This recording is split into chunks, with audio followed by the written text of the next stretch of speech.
नमस्कार बच्चों। इससे पहले भाग में हमने नदी कविता की 2 पदों को पढ़ा था।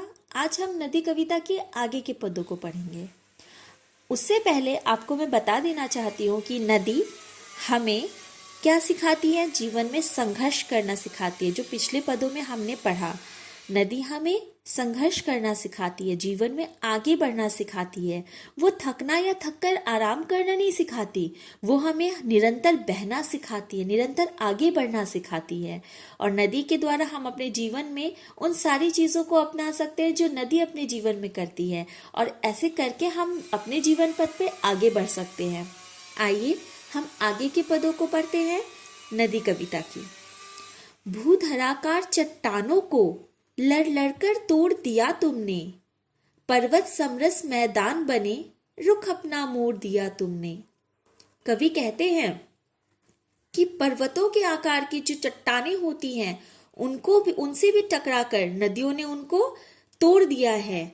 जो पर्वत होते हैं उनको समरस मैदान यानी एक समान मैदान के रूप में परिवर्तित कर दिया है। तुम अपना रुख मोड़ लेती हो।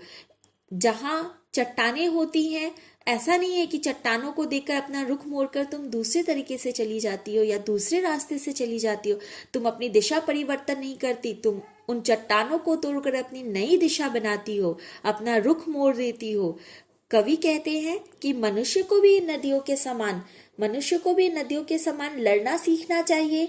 मनुष्य को अपने अधिकारों के लिए आगे बढ़ना सीखना चाहिए। सामने पर्वतों जैसी मुश्किलें आए, चट्टानों जैसी मुश्किलें आए, उनको मैदानों के समान हमें सपाट कर देना चाहिए, तभी हम जीवन में आगे बढ़ सकते हैं। ताकत को ताकत से काटा, कमजोरों को पुचकार दिया, ऊंचे शिखरों पर वार किया, फसलों को चूमा प्यार दिया। नदी कितनी स्वाभाविक और सरल है, कितनी सहज है। जैसे नदी इतनी स्वाभाविक और सरल है, परिस्थितियों के अनुसार ढलना जानती है, चलना जानती है, हम मनुष्यों को भी वैसे प्रकृति के हिसाब से, नदी के हिसाब से ढलना और चलना सीखना चाहिए। कवि कहते हैं, ताकत को ताकत से काटा। चट्टान जो बड़ी बड़ी ताकतों के समान खड़े रहते हैं सामने नदी के, उसको अपनी ताकत से काटकर समतल मैदान में परिवर्तित कर दिया नदी ने। कमजोरों को पुचकार दिया। जो कमजोर हैं उन पे कभी इस तरह से नदी नहीं करती।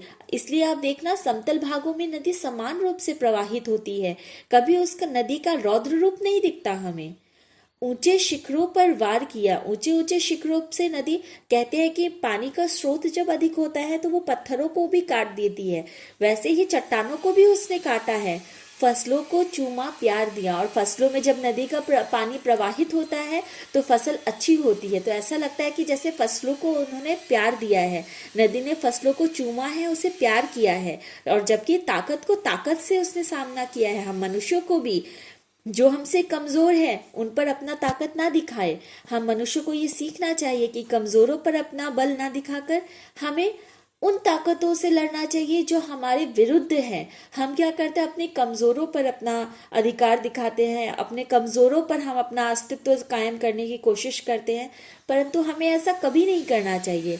हम मनुष्यों को हमेशा ये ध्यान देना चाहिए कि हमें कमजोरों पर को आदर करना चाहिए, उसे प्यार करना चाहिए, और जो ताकतवर हैं, जो हमारे विरुद्ध है, हमें उनसे लड़ना चाहिए, हमें उनका सामना करना चाहिए। तभी हम जीवन में नदी की तरह आगे बढ़ सकते हैं, नदी का सामना कर सकते हैं।